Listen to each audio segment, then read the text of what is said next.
दिल्ली के मुख्यमंत्री अरविंद केजरीवाल की ईडी रिमांड 1 अप्रैल तक बढ़ा दी गई है। दिल्ली शराब घोटाले केस में अरविंद केजरीवाल की 6 दिन की रिमांड आज खत्म हो रही थी।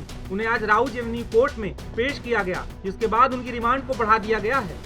वहीं जब केजरीवाल को मामले की सुनवाई के लिए कोर्ट रूम में ले जाया जा रहा था तो उनसे टाइम्स नाउ नव भारत ने सवाल पूछा तो उन्होंने कहा कि ये राजनीतिक साजिश है और जनता इसका जवाब देगी। सीएम सर, एलजी सेइंग की सरकार जो है वो जेल से नहीं चलेगी। What would you like to say on this? LG कह रहे सरकार जेल से नहीं चलेगी। ये पॉलिटिकल षड्यंत्र है, जनता इसका जवाब देगी। सीएम सर, एलजी सेइंग की सरकार जो है वो जेल से नहीं चलेगी। What would you like to say on this? LG कह रहे सरकार जेल से नहीं चलेगी। ये पॉलिटिकल षड्यंत्र है, जनता इसका जवाब देगी। बता दें कि अरविंद केजरीवाल ने अदालत में अपनी कस्टडी का विरोध करते हुए कहा कि ये केस 2 साल पहले से चल रहा है। अगस्त 2022 को सीबीआई का केस फाइल हुआ था। मुझे गिरफ्तार क्यों किया गया, जबकि किसी भी अदालत ने मुझे दोषी नहीं माना। ईडी की मंशा मुझे अरेस्ट करने की थी। मेरा नाम सिर्फ 4 लोगों के बयान में आया है जिन्होंने मेरे पक्ष में बयान दिया था। उनके बयान जबरन मेरे विरोध में दिलवाए गए हैं। वहीं इसके बाद जज ने केजरीवाल से कहा कि आप लिखित में बयान क्यों नहीं देते। इसके बाद भी अरविंद केजरीवाल ने कई बातें अदालत के समक्ष रखी। हालांकि अदालत ने उन्हें 1 अप्रैल तक रिमांड में भेज दिया है। जब राउज एवेन्यू कोर्ट में सुनवाई चल रही थी तो उस समय अरविंद केजरीवाल की पत्नी सुनीता केजरीवाल के अलावा दिल्ली के 4 कैबिनेट मंत्री गोपाल राय, सौरभ भारद्वाज, आतिशी और राजकुमार आनंद भी मौजूद थे। दिल्ली के मुख्यमंत्री अरविंद केजरीवाल को राउज एवेन्यू कोर्ट ने एक बार फिर ईडी की हिरासत में भेज दिया है।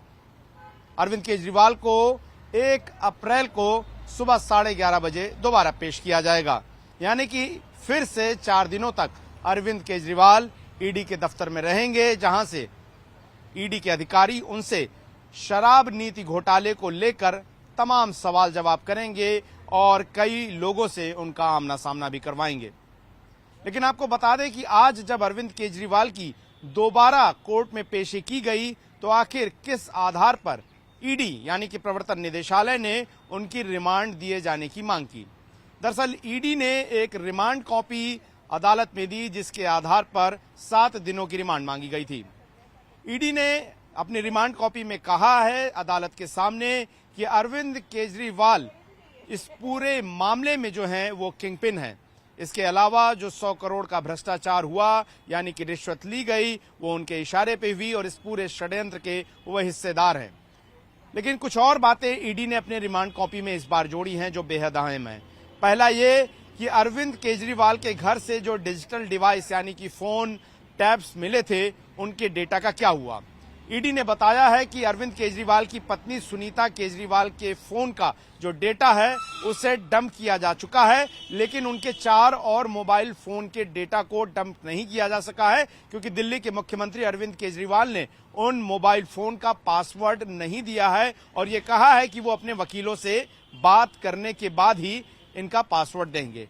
तो क्या इन 4 अन्य मोबाइलों में महत्वपूर्ण जानकारी हो सकती है इस कथित शराब नीति घोटाले को लेकर।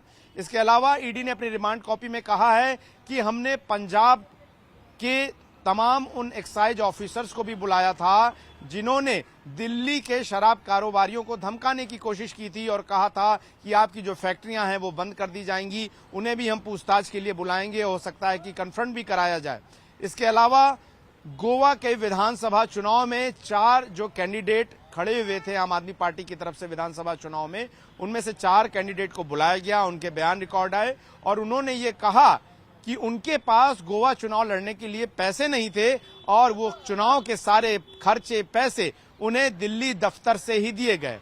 दरअसल ईडी इस बात को जोड़कर दिखाने की कोशिश कर रही है कि दिल्ली शराब नीति बनाने में जो मन मुताबिक फेरबदल साउथ ग्रुप के लिहाज से किए गए और उसके बदले में जो 100 करोड़ की घूस रिश्वत ली गई, वो उनमें से 45 करोड़ का इस्तेमाल, जिसका दावा ईडी कर रही है कि वो गोवा के चुनाव में इस्तेमाल हुआ है, वो आपस में सब जुड़े हुए हैं और इसका सीधा सीधा जो फायदा है वो आम आदमी पार्टी को बेनिफिशियरी के तौर पर हुआ है और ऐसे में अब आम आदमी पार्टी भी ईडी की जांच के घेरे में है।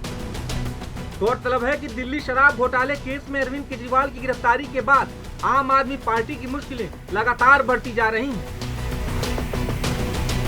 टाइम्स नाउ नव भारत डिजिटल की रिपोर्ट।